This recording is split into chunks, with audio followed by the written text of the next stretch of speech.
Yeah, so it's a big red.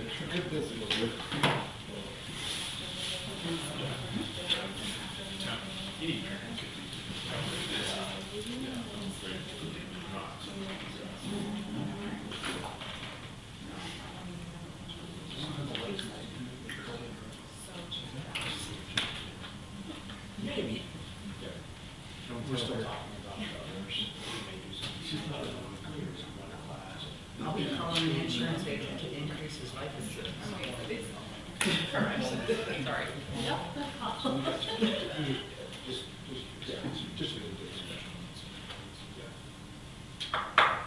Please stand and join me in the Pledge of Allegiance.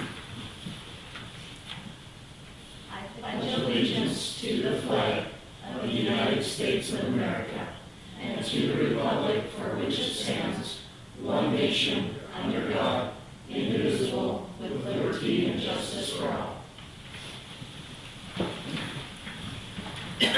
call this meeting to order at 7:01. And just a reminder that the meeting is being recorded. Review and approval of minutes.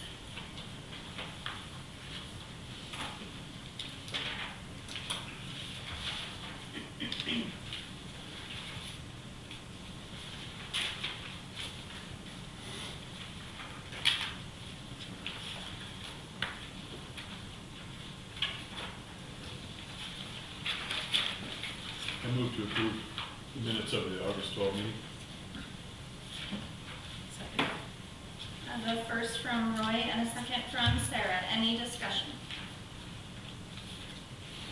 Seeing none, all those in favor motion by saying aye. Aye. All those opposed, same sign. Motion carried. Review and approval of claims.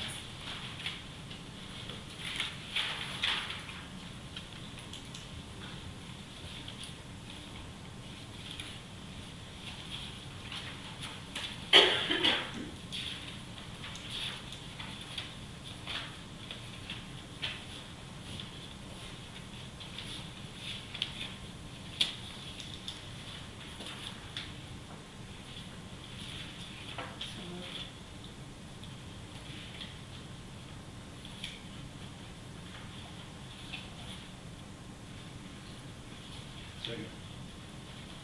I have a first from Sarah and a second from Jay. Any questions? Seeing none, all those in favor motion by saying aye. Aye. All those opposed, same sign. Motion carries. Voided checks. Yes, we do have 4. So check number 17858, they're all student account checks. I was given the wrong amount, so I have to issue. Okay. So 17858 to 17862. No, 17861, sorry. Okay, can you give me the check numbers one more time? 17858 to 17861. Perfect.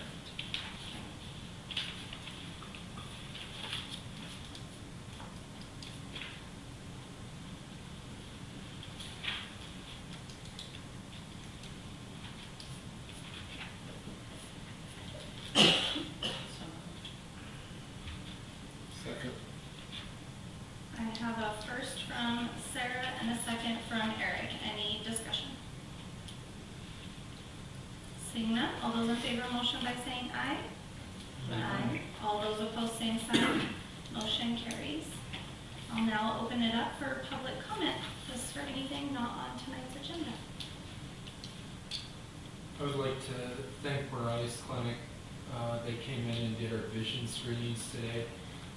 We had all of our kids, 250 kids that did it through in an hour and a half. So I want to thank them and the Lions Club for working with us.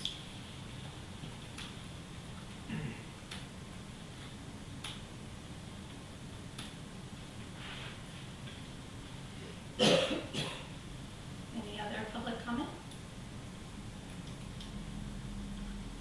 Seeing none, I'll close the floor and we'll move on to reports. Elementary principal report. Ms. Miller, you're up. Excuse me. All right, we have 241 students in the elementary, which is 11, I believe, fewer than last year at this time. We are starting kindergartners a little bit earlier out at the Colony. So out of Big Rose, we have 13 kids, Camrose 35, for a total of 289. So far this year, we had our open house, which is always a very busy but successful time for kids to come in and check out their classrooms and meet their teachers. Wanted to thank Shane Adams for doing the activity fair in the gym. Again, this year he had 29 organizations that were set up in some way, so people were able to check those out. So hopefully we can continue that next year. Things have kind of passed in a blur. It's past 2 weeks.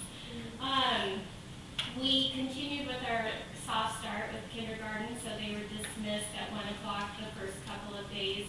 We're still working on finalizing our classroom placements. Those should be done by the end of the week, and then I'll send out later letters letting parents know for sure who their teachers will be. So I think that's been a good way to kind of shuffle kids around, shuffle teachers around a little bit so they can get to know the kids as well. We have volleyball tournament.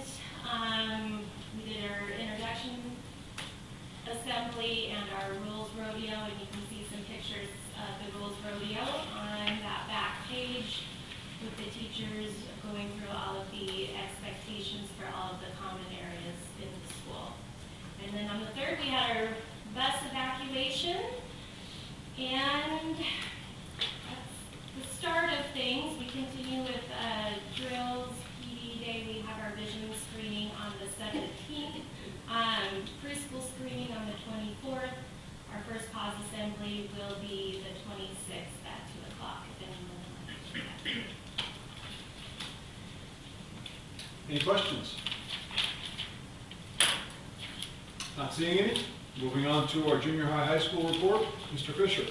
All right, we added another student today, so we're at 258 in our buildings, 6 through 12. The month in review, we had Coyote Days, the 19th and the 20th, opening PIR days on the 25th, 26th, open house, which has been successful the last few years, lots of people in. The first day of school with students was the 27th, and then like Tony said, we hosted a tournament here the 28th through the 30th. On the 3rd, we also had bus evacuations. And then that afternoon, Dr. Carol Burns had a friend from Zimbabwe that came in and worked with our students and performed for them. It was awesome, totally awesome. The kids were into it. It was wonderful.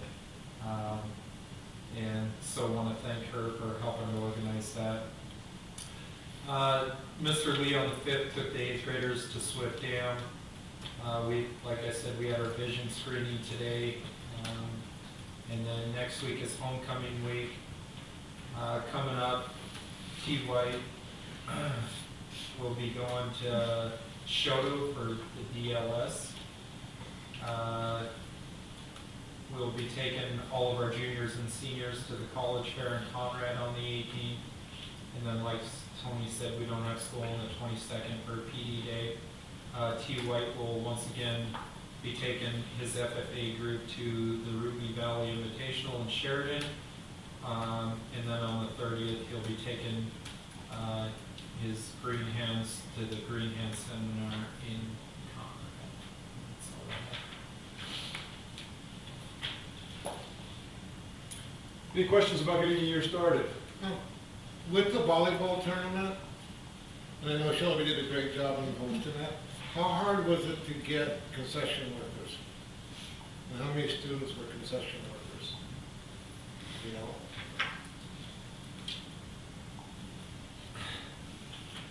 Yeah, I do know. They're all students besides an advisor. We did have football game going on, and so we had a group of firemen and sheriffs that ran that one. But as far as the volleyball tournament and any other concessions, it's student-based. Because my only concern is the first, and it was, I mean, Shelby did a great job on the hosting and everything. My only concern is the first couple of days of school, and all of a sudden you're already taking kids out of class. Most of them were taken out of study halls. Okay, and I'm just, because my suggestion, if we, or an option, is next year if we're gonna try and host it or whatever, maybe we start school a week later. So we don't have that conflict. Because I mean, I think we're gonna have that conflict anytime we host a tournament in Shelby. yeah, I understand that, but just that all of a sudden, to me, it was the beginning of school, all of a sudden you're trying to set everything up, and that was mine. We weren't originally scheduled to Yeah, host I know that. that, Yeah, it was supposed to be in Shuttle, so I guess my comment towards that is, if we're gonna run that tournament again next year, I would imagine we would end up having that Friday off of school. But that would be a calendar committee conversation. Okay, thank you. If I can add, we were very fortunate to take over a lot of those shifts. The kids made a lot of money during that time. And honestly, I don't feel like they missed a ton of school. A couple of kids worked a long shift, but I think it was only two that missed a fair amount of school. And I'm talking just that one particular day. Because we had kids rotating in and out. So, and Heather did an amazing job at coordinating the kids. So just Because it was, And just as a parent, Corey wanted to work for FFA, and I told him, go to math, go to your cores, and they did a great job of letting the kids go to those core classes, and like Kyle said, just miss this, like, study hall or sort of thing, so. It was in mind, for those students. those kids are hyper aware of those things, and the teachers and the kids communicate. So there were quite a few kids that left for their core classes. So yes, absolutely. Any other questions or comments? Mr. White, how are you fixed for chaperones for those FFA trips? Or do you need them? Say that again. Do you need chaperones for your FFA trips, or how big are groups you take? So we always invite as many parents that want to be involved to those trips. And I tell the kids, like, hey, if your parents want to come, during those day trips, we don't necessarily need them, or invite anyone that wants to come along. Absolutely. I think you'd really enjoy it. So, Roughly how many kids do you expect to take? Oh, district leadership school, I think right now I have about 8 signed up. Ruby Valley's a tricky one because it's an overnight trip, and we're camping, and that Wisconsin Creek's on fire. So I don't know where we're going to camp if it's still there, Mill Creek. But we usually team up with Big Sandy and camp there. Any parent can come to that. It will be in a tent. It's a great place to camp. Oh, it's It's wonderful. beautiful. It's wonderful. And then Green End, same thing, when we go to Sugar, or Concord, I'm sorry. So any one of those, pick them, come. Other questions? Not seeing anything else. Did want to make one comment. You got the numbers from both buildings. Right now, based on what Kyle just said, we're up 5 students from where we ended last year overall in our student population. I know sometimes it's difficult to remember where we ended the previous year. Last year, I believe we started at 543 students. We ended the year at 544 students. Doing the math here, we were at 548 or 49 students right now overall. So, just so you're aware of where our student population is. I'm helping a family of 5 move in on Saturday. They're registered too. They're already registered? Yeah. Okay. I was gonna say, otherwise, we're up another 5, just like 4 kids in school. Okay, moving on to my schedule, we've got a couple of dates there where I'm going to be out. We've got our superintendent conference here at the end of the month, and then TRS board meeting at the beginning of October. That's what I have going on, it's a little bit out of the ordinary. Any questions on my schedule? Not seeing anything, moving on to action items. Our first item is FFA National Convention in Indianapolis, Indiana, October 28th through November 1st.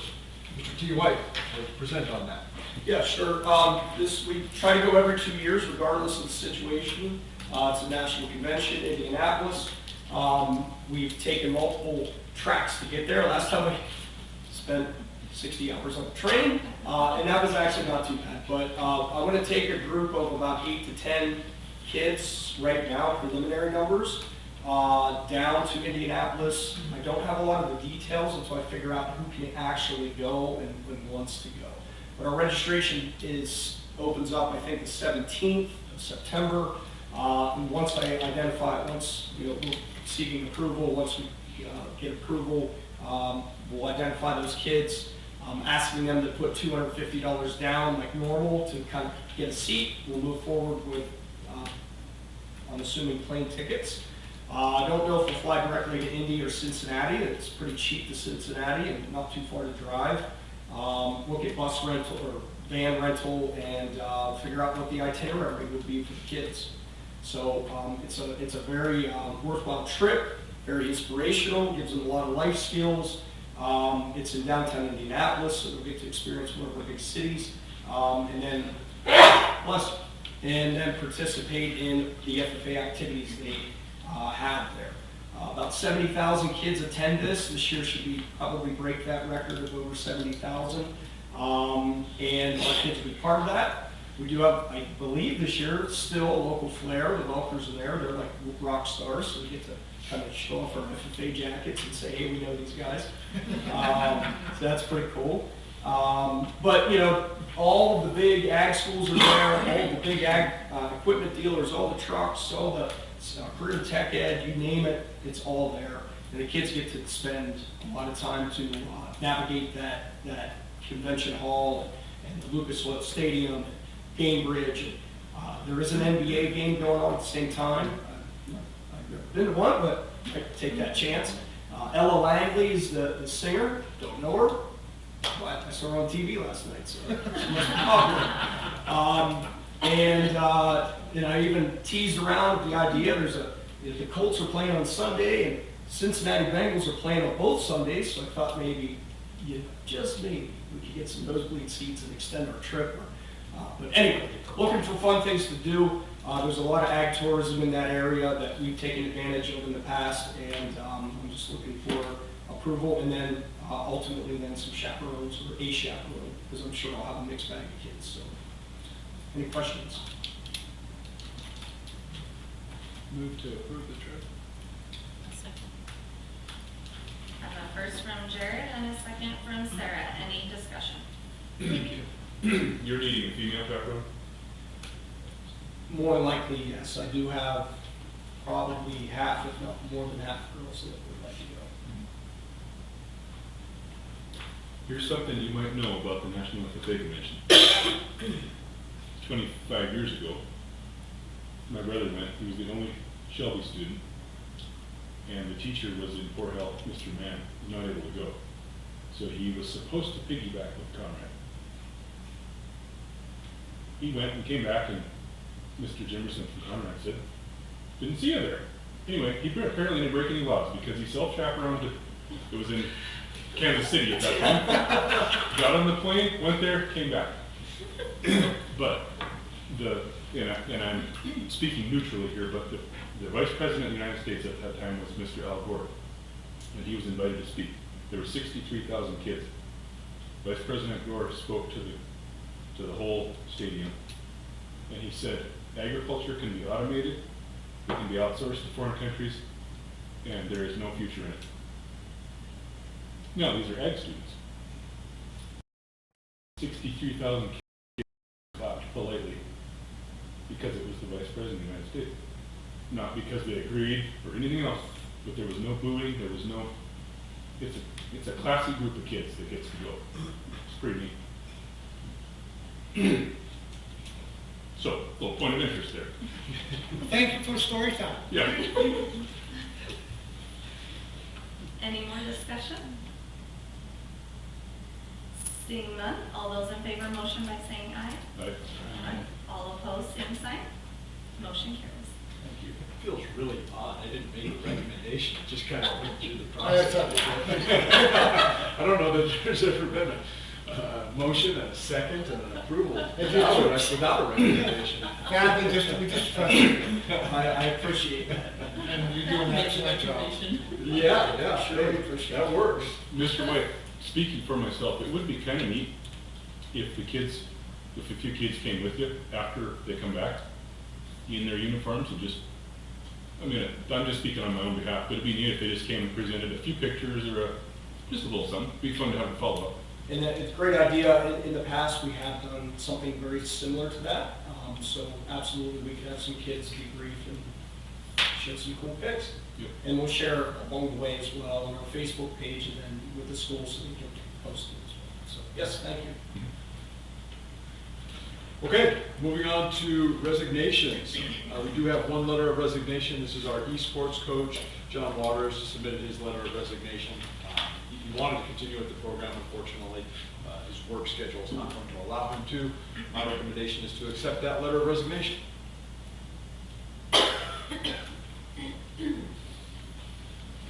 Nice. I'll second that. All right, I have a first from Jay and a second from Eric. Any discussion? Seeing none, all those in favor, motion by saying aye. Aye. All opposed, same sign. Motion carries. All right, moving on to hires. First hire, I recommend hiring administrative secretary Angel Hansen at $17.88 an hour, starting on September 16th, 2025.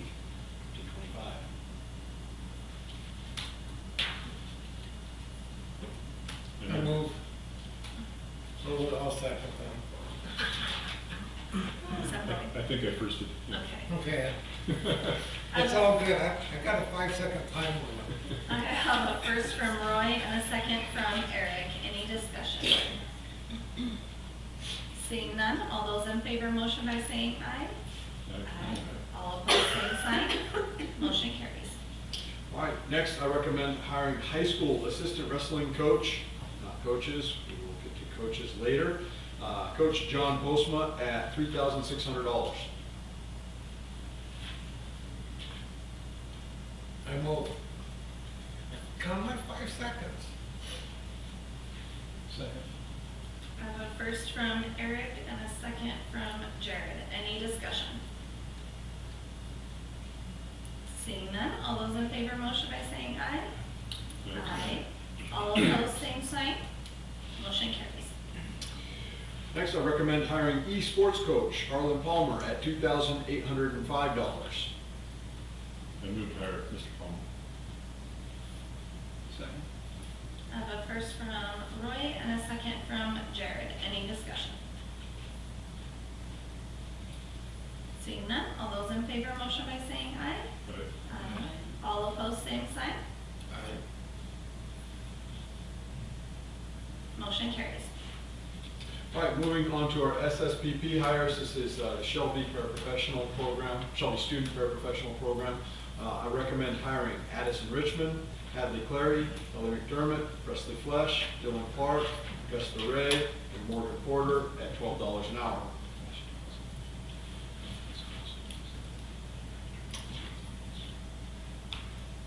Are there some questions about that program?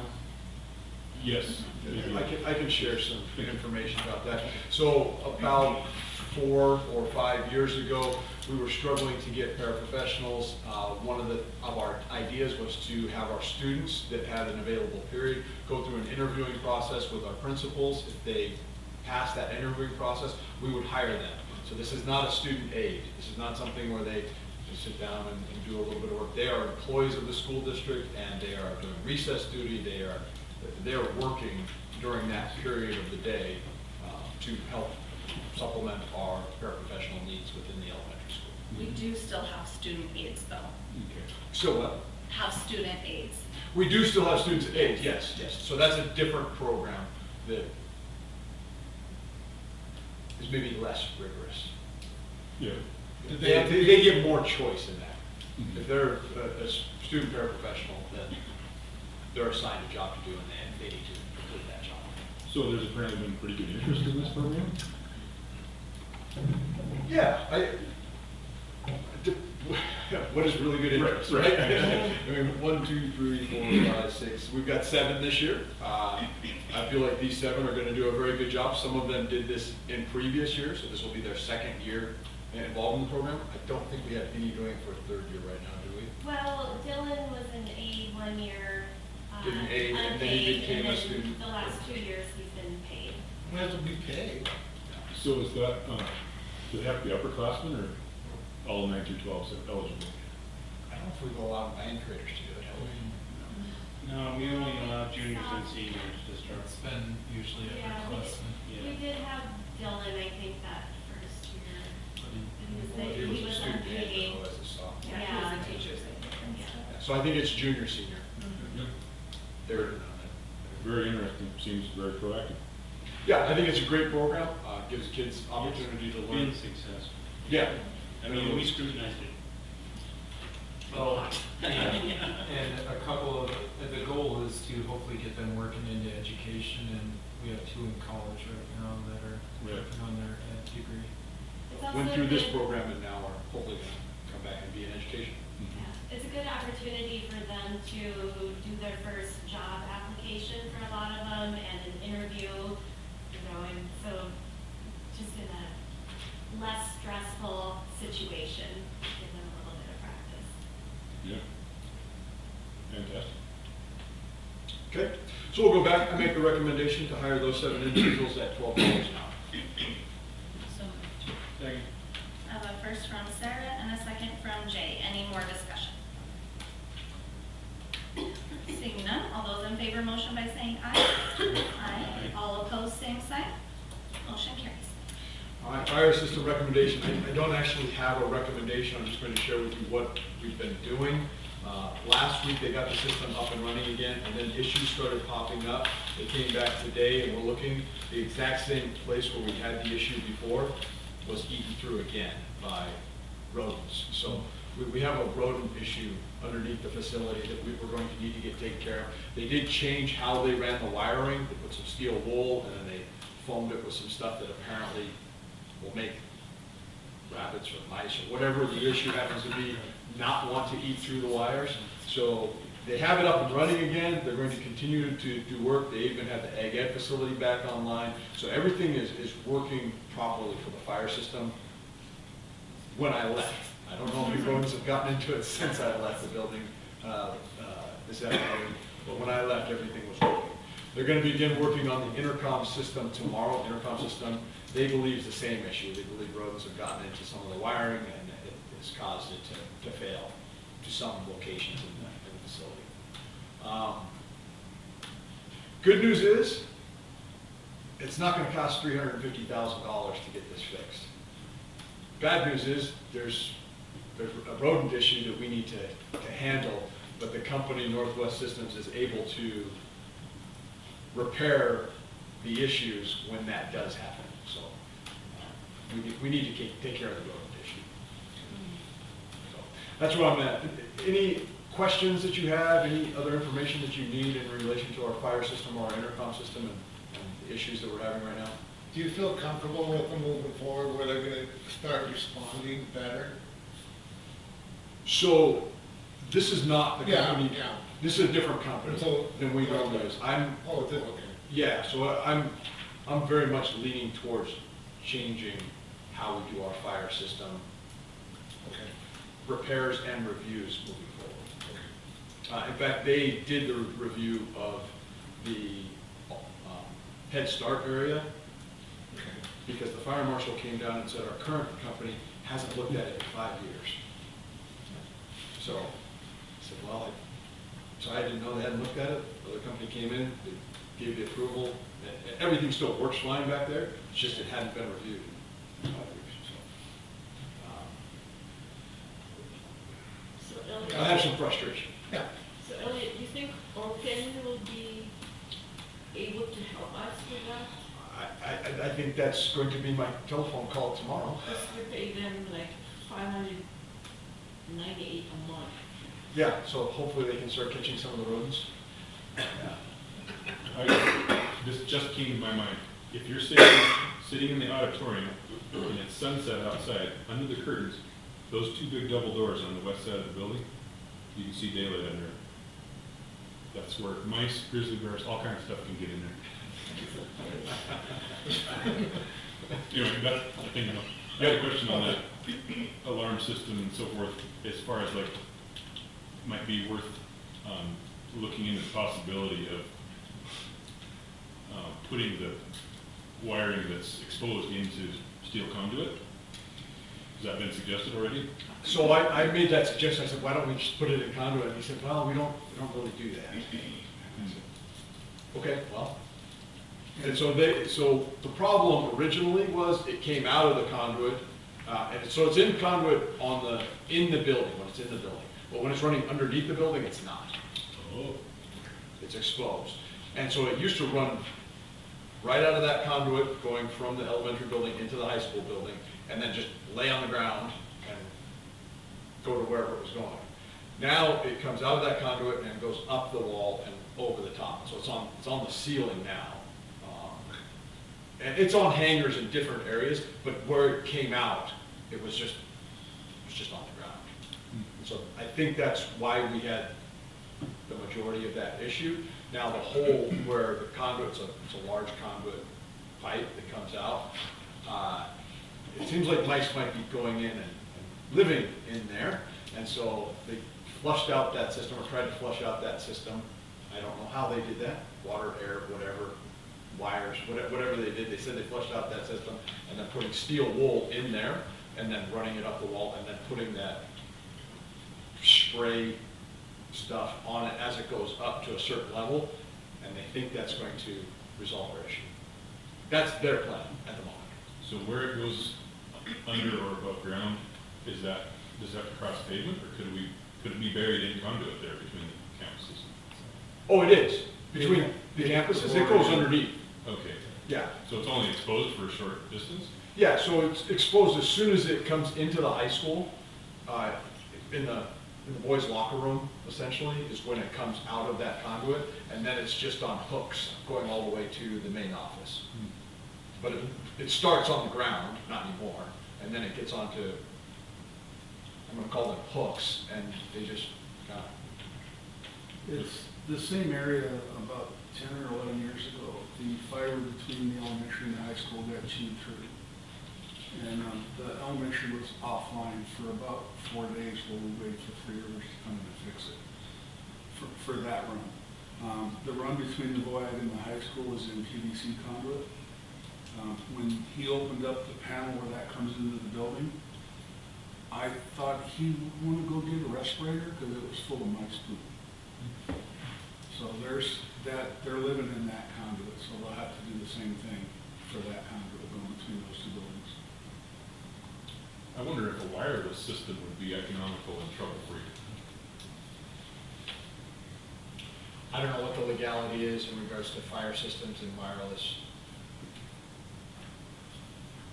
It sounds dubious now that I hear it out loud.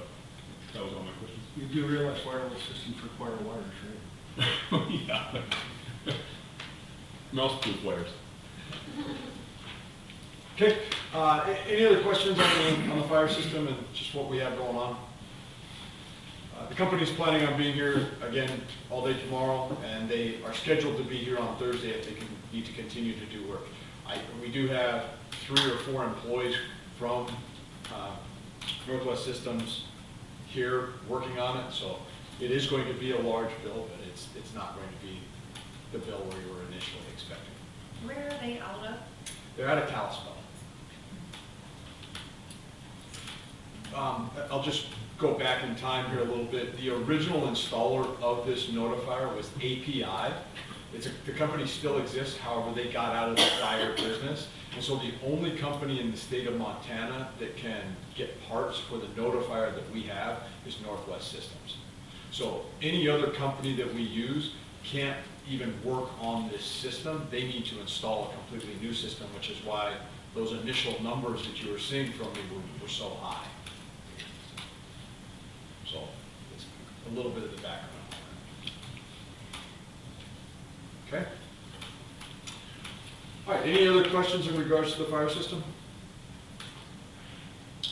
Not seeing anything, we are going to move on to the Big Sky Special Needs Co-op Agreement. I recommend that the board appoint me as the district's representative on the Big Sky Special Needs Cooperative Management Board. You have a memo with the information on that from Chris Magruder, and then you have the form that needs to be signed. We do this every year. If you'd like to assign somebody else to do that, you need monthly.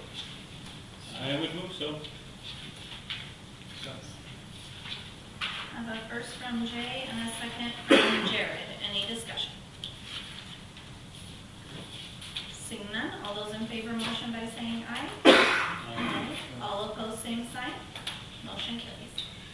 Okay, renewal of variance of standards. Every 3 years, we do not meet the librarian requirement and rule for the state of Montana. State of Montana has rules as far as number of administrators the school district needs, has rules for the number of counselors the school district needs, and has rules for the number of librarians the school district needs. It does not have rules for the number of any other type of employee within the district. Librarian, we have too many students to only have one librarian, so we need to write a variance to standard and tell them how we're meeting the library area specialist standards. And so you can read through that document, but essentially we have 2 employees that are not certified librarians in the library, so our libraries are staffed to the level where they're open for the majority of the school day, even if the library is not in that building.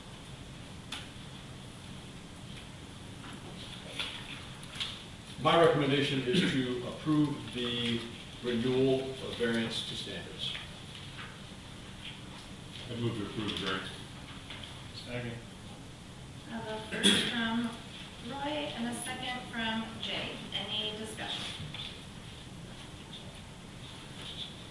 Seeing none, all those in favor motion by saying aye. Aye. All opposed, same sign. Motion carries. All right, moving on to our first reading. If you could take the first packet that you have that does not have your name on it, you could write your name on that packet. We'll give it back to you next month. We'll go second reading.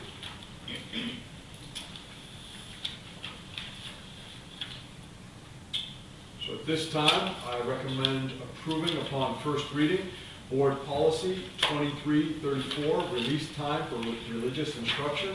Board Policy 2600, work-based learning. Board Policy 3416, administering medicines to students. Board Policy 3650, Montana Pupil Online Personnel Information Protection Act. Board Policy 5122, fingerprints and background. Board Policy 5430 NF, volunteers, and Board Policy 8301, school safety. The reason why I smiled when we got to Board Policy 3416, I believe that has been on the list for 18 months. We have approved and reapproved and reapproved and reapproved based on changes that MTSBA has made to that policy. So it's been if it sounds familiar, you've seen it a lot. I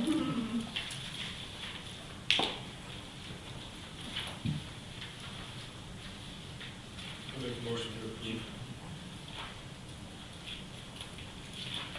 So what changes did they make on 3416 again? 416. That's the citation. Yeah. Stuff scratched off. So Yeah. 3416 on page Gone 2. paragraph. You see a large section, the first bullet is all crossed out, and right below that, it's all bold. If you go down, emergency use of stock, all patrol, all of, I don't know if I'm pronouncing that word right, and then all of the definitions are all new. So everything in bold is all new. If you go down on page 3, administration of glucagon, all of that first section is crossed out and there's new language. All of the bold portion is new. And then moving down on page 4, you have a little bit that is crossed out at the bottom there, and all of the bold numbers 1 through 7 are all new on that section. So not a small number of changes based on the number of changes that we've already had. So fortunately, we made all our changes last year, so comply. Seems like there's a lot of language about coaches on, what's that? Is that for diabetes? Yeah, and that's a big issue. Right. Because you've got a lot of kids now with readers, you know, and of course then that does fall upon that teacher or whoever we're trying to get in there to solve X problem. It spills into cell phone policies. Yeah. Very much does. Yep. But we've navigated some water, right, Ms. Mills?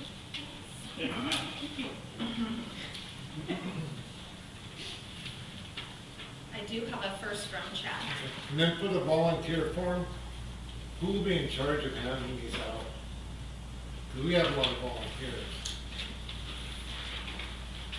And we have them in, they're all over the place, which is good. So, coach, helper, aide, chaperone, we'll make these available in the high school office and elementary office for those individuals. Then would the AD get the coach volunteers then, or would the athletic director get like the coach volunteers then? So the coach volunteers still need to go through the process. They need to go through the MHSA Okay. process. So that's this wouldn't be sufficient. Thank you. I have a first from Chad and a second from Roy. Any further discussion? Touching on the volunteer fund, didn't we recently consider, or are we considering, a required policy concerning fingerprinting of volunteers? Background checking?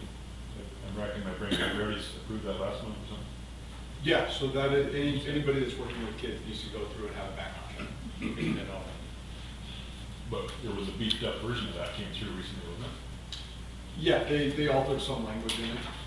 I would need to go back to see it. It seemed like that policy was trying to capture more of the people that might be involved in volunteer, chaperones and stuff.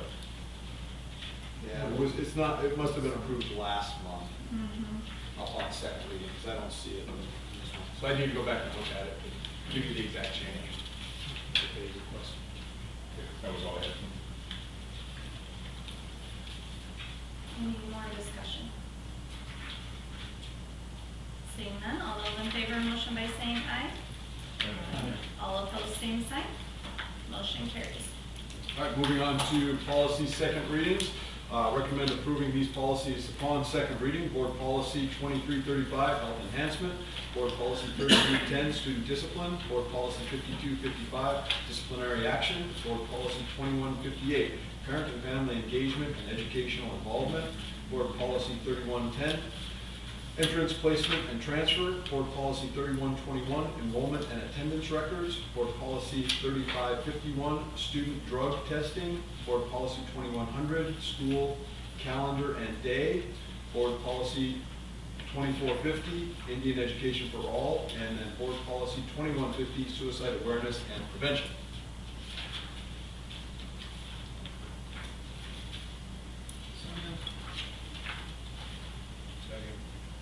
I have a first from Sarah and a second from Chad. Any discussion? My copy has on page 1, the paragraph under definitions. It has something crossed out here. Did we talk about that? Or? Yeah, so sexual orientation and gender was an error that MTSBA made, and so they made a correction to the policy, and so rather than reprint the whole packet, I crossed out that. Okay, so we approved it that way at first? Yeah.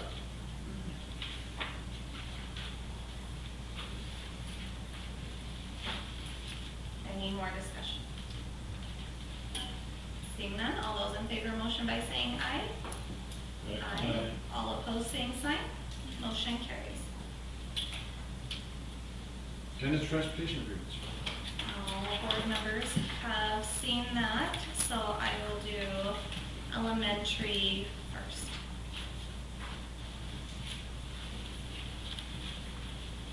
I'll make a motion to approve the transportation agreements. Second. I have a first from Chad and a second from Eric. Any discussion? Seeing none, all in favor of motion by saying aye. Aye. All opposed, same sign. Motion carries. Moving on to high school.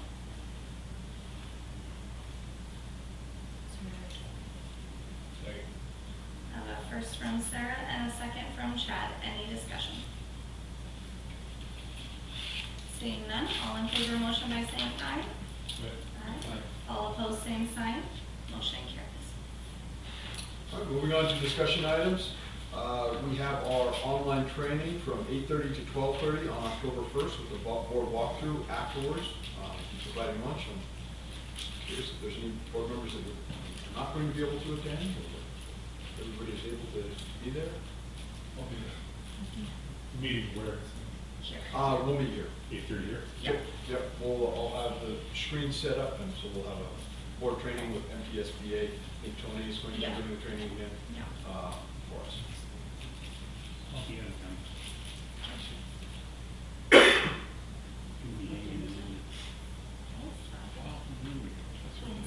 Yeah, out of the country. So you're gonna hang where?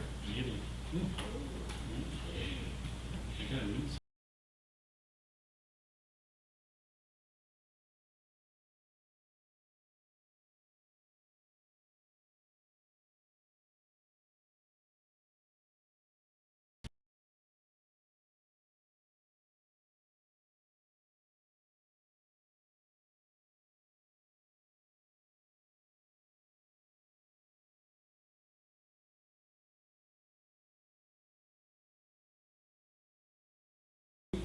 I think.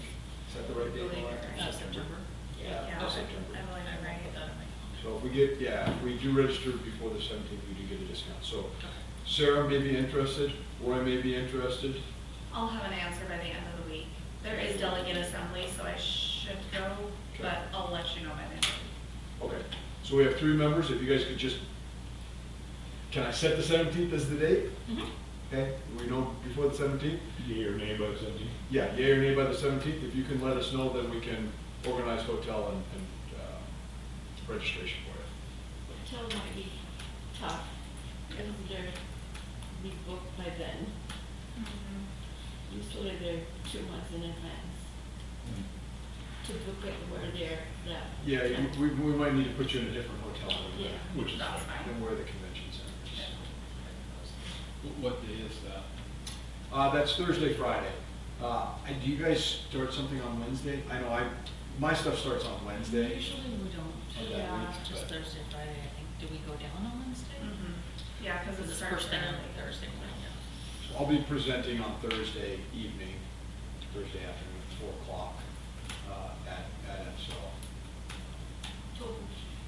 One of the presenters that is gonna be there is Erica Allen, so that's kind of fun. Oh. Yep, she's one of the presenters. Am I correct? That's the week the kids are out of school, right? Yes. Yep. Kids are out Thursday, Friday. Youth hunt. Yeah. Okay? All right, you guys could let us know. What's that? There was talk about, in the legislative session, about getting rid of these professional development days for teachers and administrators. And the teachers and administrators did not show up to fight it. The youth hunt group showed up to fight it. There's no education people there were saying, no, you can't do this. It was youth hunt that showed up, and the legislature backed off very quickly. Yeah. When that group showed up, said, you better not take away those 2 days off of school. So that's why That's funny. Politics makes for strange bedfellows. Yeah. Okay, hiring update, we are still looking for 2 individuals. We're looking for a paraprofessional as well as somebody in the cafeteria. We did advertise recently, still haven't gotten anything back on that. I'll continue to advertise for it, and hopefully we'll get somebody to fill those roles. I do think we have an answer again, but it's just takes some work visa stuff to be able to get us to that point. So hopefully we'll get there soon. Any questions or any comments in regards to all of the discussion items? Okay, not seeing anything. I did get an update from the clinic. Ricky didn't have a chance to put together those nice flyers that she's put together for us in the past. Instead, she just sent me some information. So, new teacher orientation in service. We had Allie Raff. She came down and did some she presented for us. As the principals already talked about, we had some vision screening. We did that in the high school, then the elementary. That's going to be next week on Wednesday. And then they've booked flu vaccine for October 22nd for the students, and then the 24th for the staff. And they'll be getting started at 7 a.m. for staff on the 24th. So it's kind of what they've got going right now. I think by next month we'll have more of that, how many students are going to the clinic and what kind of services we offer. In addition to that, you have two documents at the very end. We had some donations from Highline Ready Mix. I think the dollar amount came out to right around $4,400 or $4,500. Just getting stuff ready for us out there, football sled, repairing that, and helping us with the goalpost and moving that and getting the concrete necessary to make that next move. So who ended up working on the goalpost? So Ron Buck did the majority of the work on the goalpost. There were others involved. I don't know exactly who did. You know, Mr. others that- Brook, and then some students, and then Jeff Stores and those guys. Okay. It was very needed. Yep. So it's up and we're able to play like a man football. So anyhow, thank you to them for that donation. Yes, thank you. I don't have any other correspondence. Do any board members have correspondence?